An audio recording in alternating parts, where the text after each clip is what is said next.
दोस्तों नमस्कार, मैं दीपक कुमार गुरुकुल पॉइंट में आपका स्वागत करता हूं। और आज मैं लेके आया हूं रस का पार्ट 2। पार्ट 1 जिसमें पूरी परिभाषा रस का दिया गया है। अगर आप न देखे हो तो आप रस का पार्ट 1 जरूर देख लें, क्योंकि बिना वो देखे आप इस पार्ट को समझना थोड़ा सा कठिन होगा। तो दोस्तों आज मैं आपको रस का पार्ट 2 पढ़ाने जा रहा हूं, यानी सारे रसों को, एक एक रसों को सिस्टमैटिक हम लोग पढ़ते हुए चलेंगे।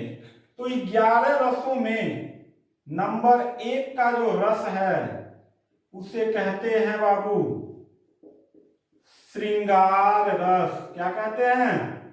श्रृंगार रस। और इसका स्थायी भाव क्या होता है? रति होता है। रति मीन्स होता है आनंद। और ध्यान दीजिएगा कि यह आनंद सुखदाई भी होता है और दुखदाई भी होता है। मेरी बात समझ रहे हैं? यानी श्रृंगार रस से एक आनंद जो मिलेगा वो सुख देने वाला होगा, और दूसरा आनंद भी सुख देने वाला होगा, लेकिन वो दुख में मिलेगा। तो इस प्रकार से एक आनंद सुखदाई होगा और दूसरा दुखदाई होगा। तो हम सिर्फ इतना जानते हैं कि श्रृंगार रस का अस्थाई भाव होता है क्या? रति अथवा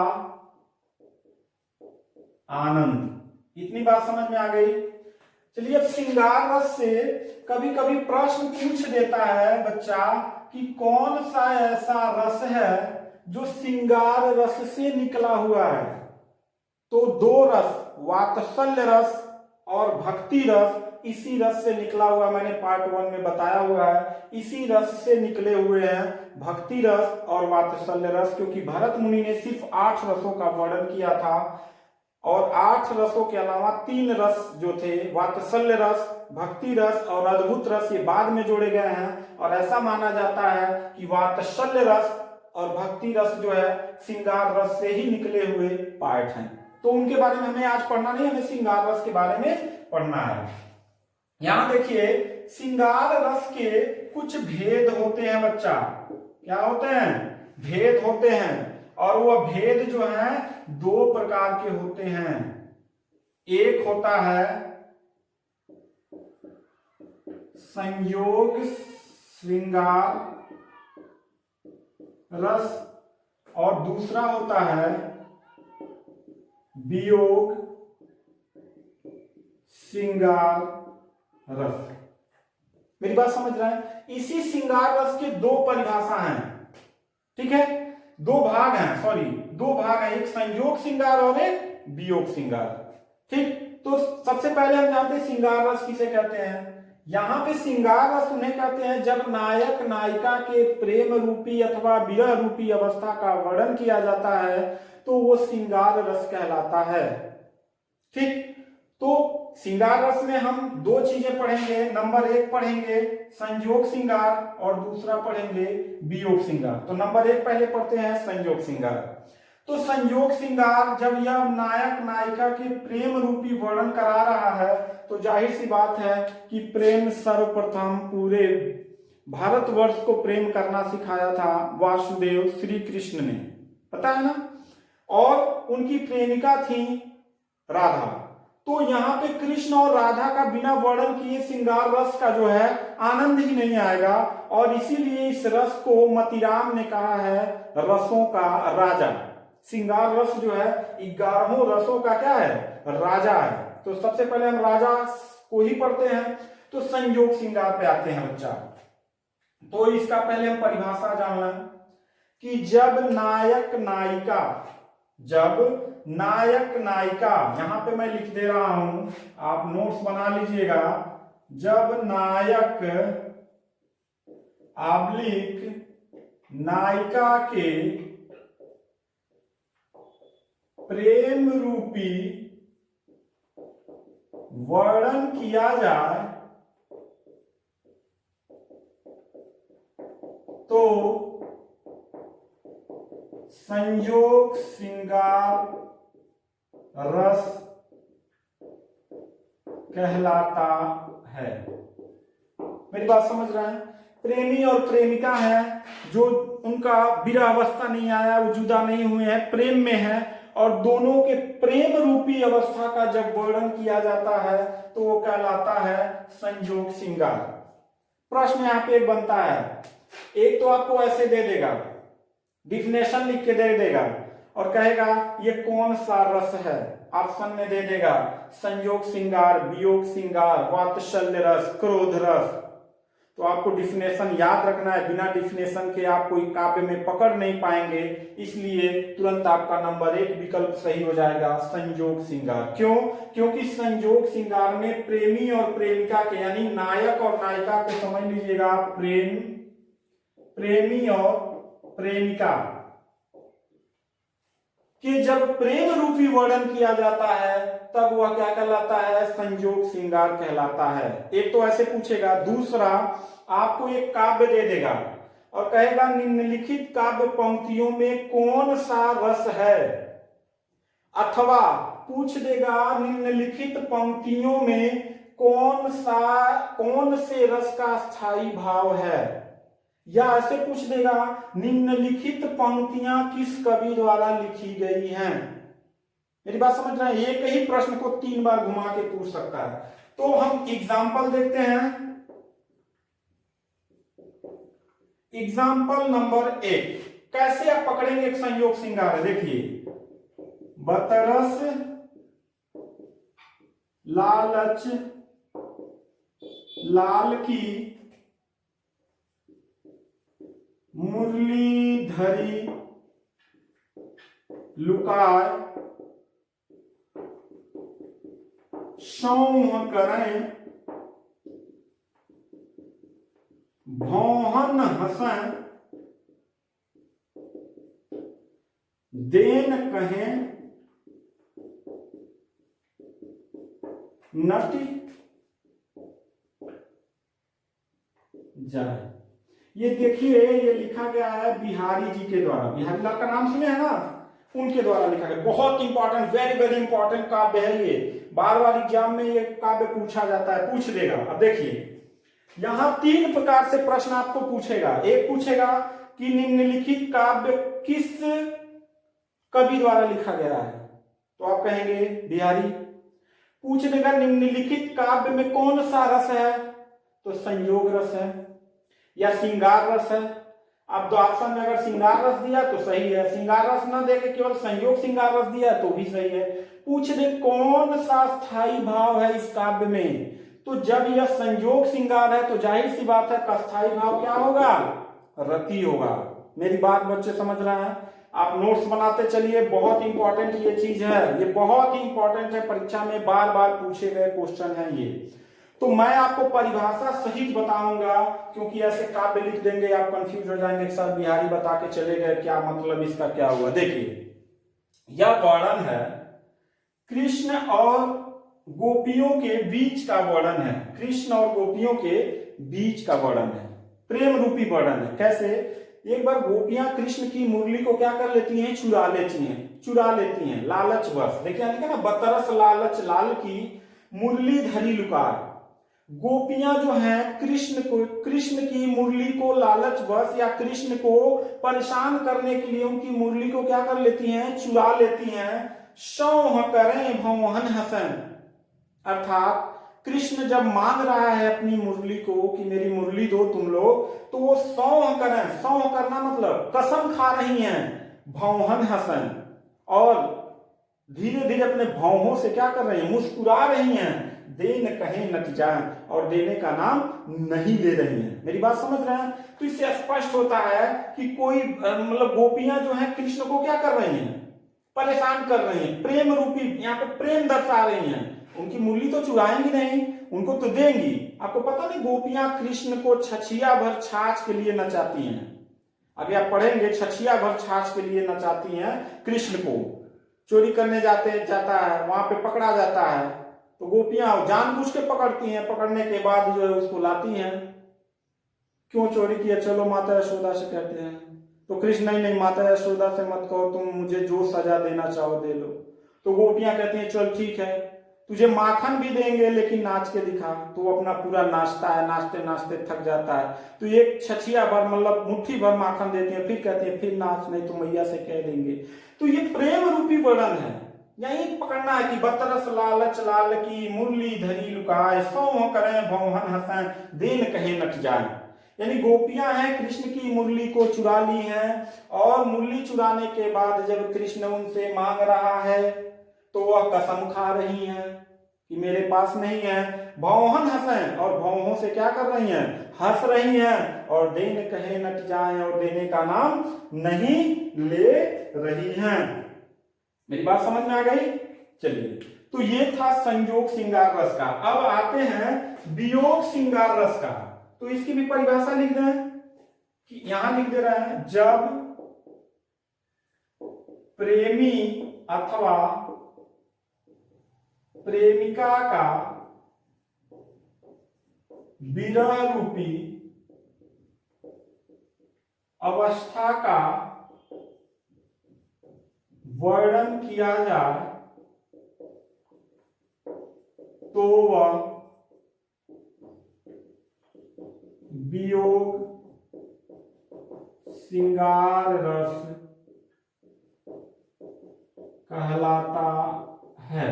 इसका भी अस्थायी भाव क्या होगा, अरति ही होगा। लेकिन मैंने शुरू में बताया था कि यह आनंद एक सुखदाई होगा और एक दुखदाई होगा, आनंद दोनों में मिलेगा। एक प्रेमी के साथ रहने से जो आनंद मिलता है वो आनंद प्राप्त होगा, जिसे सुखदाई मैंने नाम बताया था। और एक जब प्रेमिका या प्रेमी के बिछड़ जाने के बाद हृदय में जो यादें आती हैं, जो दुख प्रकट होता है, वो दुखदाई आनंद प्राप्त होता है। तो दो प्रकार के आनंद इसमें प्राप्त होते हैं। जब प्रेमी प्रेमिका का विरह रूपी अवस्था का वर्णन किया जाए तो वियोग श्रृंगार रस कहलाता है। विरह रूपी अवस्था क्या, यहाँ पे कृष्ण जब तक गोकुल में था, गोपियों के साथ रास रचाता था, जब तक उनके साथ खेलता था, प्रेम लीला रास लीला करता था, वह प्रेम रूपी अवस्था था। लेकिन जैसे ही कृष्ण गोपियों को छोड़ के गोकुल से मथुरा चला जाता है और गोपियां उसकी याद में विरह अवस्था में आ जाती हैं, वो अवस्था कहलाता है वियोग श्रृंगार रस। मेरी बात समझ रहे हैं? तो यहाँ पे प्रेमी प्रेमिका का विरह रूपी अवस्था का वर्णन किया जाता है। इसका भी एग्जाम्पल ले लें। चलिए एग्जाम्पल एक देखते हैं। यहां पे देखिए, रेमन आज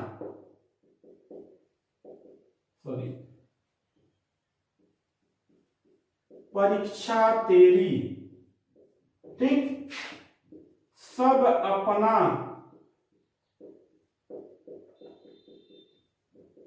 सौभाग्य मनावे, दरस परस को निश्चय पावे, यही रहे तो उद्धारक चाहे तो आवे, यही रहे तो आवे। ठीक है।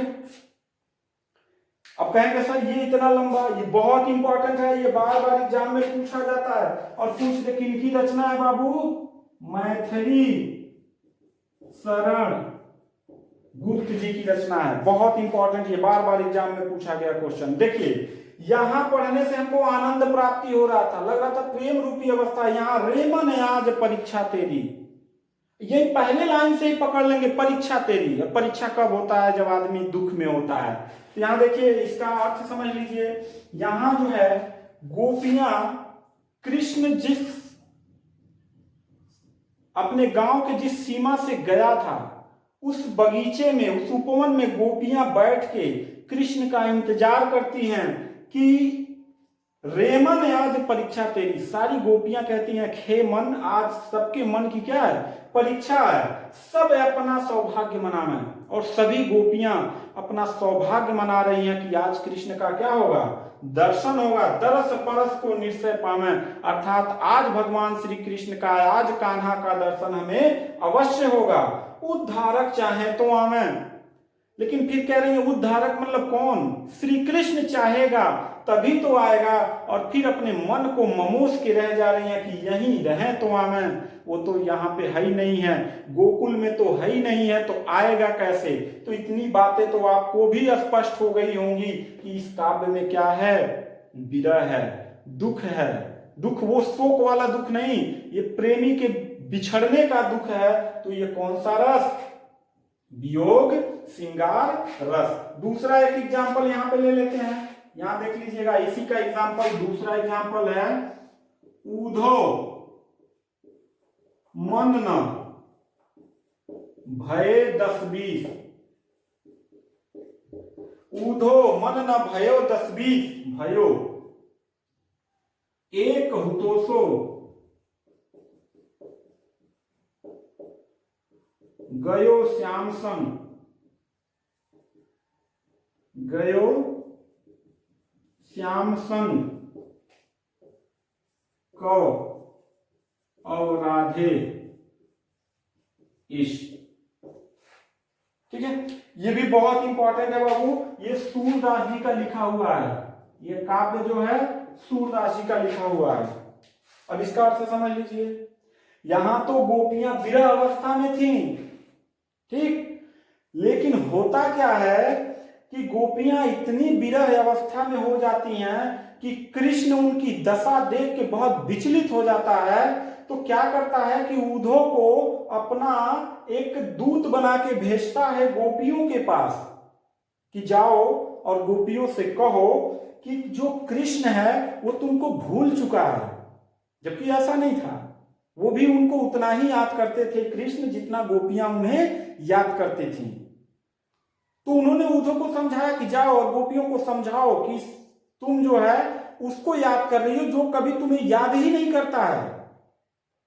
और उद्धव काफी ज्ञानी पुरुष थे, उनको लगा कि मैं गोपियों को समझा के अवश्य आ जाऊंगा। तो कृष्ण ने एक पत्र लिखा और वह पत्र लेके उद्धव पहुंचते हैं गोकुल में। और गोकुल के मेन सीमा पे ही जैसे पहुंचते हैं, गोपियां चारों तरफ गोपियां उनको घेर लेती हैं। और जब गोपियां घेरती हैं तो उद्धव विचलित हो जाते हैं कि अरे इतनी सारी गोपियां। फिर वो रुकते हैं, उनका सारथी रथ को रोकता है और गोपियां उनके आसपास आके खड़ी हो जाती हैं। तो देखती हैं कि उद्धव के हाथ में एक पत्र है जो कृष्ण ने भेजा है। तो गोपियां उस पत्र को उनके रथ पे चढ़ के और उन पत्रों को इतने इतने टुकड़ों में आपस में बांट लेती है। दृश्य देख के उद्धव को बड़ा क्रोध आता है कि कृष्ण ने इनके लिए पत्र लिखा और इन्होंने पत्र पढ़ा भी नहीं और इन्होंने फाड़ दिया। बाद में उनको यह आभास होता है कि वह पत्र नहीं पढ़ना चाहती हैं, वो तो उनके प्रेम में इतनी पागल हैं कि वो पत्र को कृष्ण ने छुआ है, इसलिए उसको कई कई टुकड़ों में बांट ली हैं। तो उद्धव का मन शांत होता है और फिर समझाते हैं कि देखो तुम लोग जो हो कृष्ण की आराधना करना छोड़ दो। कृष्ण ने यह संदेश दिया है कि मुझे याद करना छोड़ दें और मुझे तनिक भी याद ना करें, क्योंकि मुझे गोपियों की याद नहीं आती है। कृष्ण यह झूठ बोल रहा था कि गोपियों का मन बदल जाए, मेरे विरह अवस्था में न रहें। और उद्धव समझाते हैं कि तुम लोग उस जगदीश की आराधना करो, वो तो छलिया है, वो तो धोखेबाज है, तुम लोगों के साथ रासलीला किया और चल दिया। तो वहां पे गोपियां जो हैं उद्धव को समझाने लगती हैं और लास्ट में उद्धव गोपियों से निरुत्तर हो जाते हैं और हाथ जोड़ लेते हैं, समझा नहीं पाते हैं, फिर वापस चले जाते हैं। तो वहां का दृश्य उद्धव मन न भयो 10-20। गोपियां समझाती हैं, हे उद्धव भैया हमारे पास 10-20 मन नहीं है। एक हुतोषो गयो श्याम संग कौ अवराधो इस। एक ही तो हृदय था हमारे पास और वो चला गया किसके साथ? कृष्ण के साथ चला गया। श्याम मतलब कृष्ण के साथ चला गया। कौ अवराधो इस, और अब बताओ हम किसकी आराधना करें? तो वहां उद्धव निरुत्तर हो जाते हैं, व्यथित हो जाते हैं। गोपियों के प्रश्न पे प्रश्न किए जा रही हैं गोपियां और वह उत्तर देने में असमर्थ हो जाते हैं। बाद में वो हार जाते हैं, बड़े अभिमान के साथ कृष्ण से कह के आए थे कि मैं तो समझा लूंगा, और बाद में मुंह लटका के पहुंचते हैं। तो वहां का यह दर्शन है, ऊधो मन न भयो 10-20 एक हुतोषो गयो श्याम संग कव अवराधो इस। मेरी बात समझ रहे हैं? तो यहां पे पढ़ने से पता लग रहा है ना कि यहां पे किसी प्रेमी प्रेमिका के बिछड़ने का दृश्य किया गया है। तो यहां पे क्या हो जाएगा, वियोग श्रृंगार रस हो जाएगा। दोस्तों ये था श्रृंगार रस का पहला पार्ट। जो दूसरा पार्ट श्रृंगार रस था, इसके बाद दूसरा करुण रस आएगा। एक एक रसों के विषय में मैं एक एक पार्ट बना के दूंगा, छोटा वीडियो, ताकि आप आसानी से समझ सके। बहुत लंबा वीडियो देखने में आपको भी दिक्कत होगा। और अगर यह वीडियो आपको पसंद आया हो तो प्लीज मेरे चैनल को जरूर सब्सक्राइब करें और लाइक करें, और कमेंट बॉक्स में भी डालें कि वीडियो में कुछ कमी रह गया है, कुछ त्रुटियां रह गई हैं, कुछ समझाने में कुछ गलतियां हो रही हैं, तो आप हमें जरूर सुझाव अपना दें। धन्यवाद।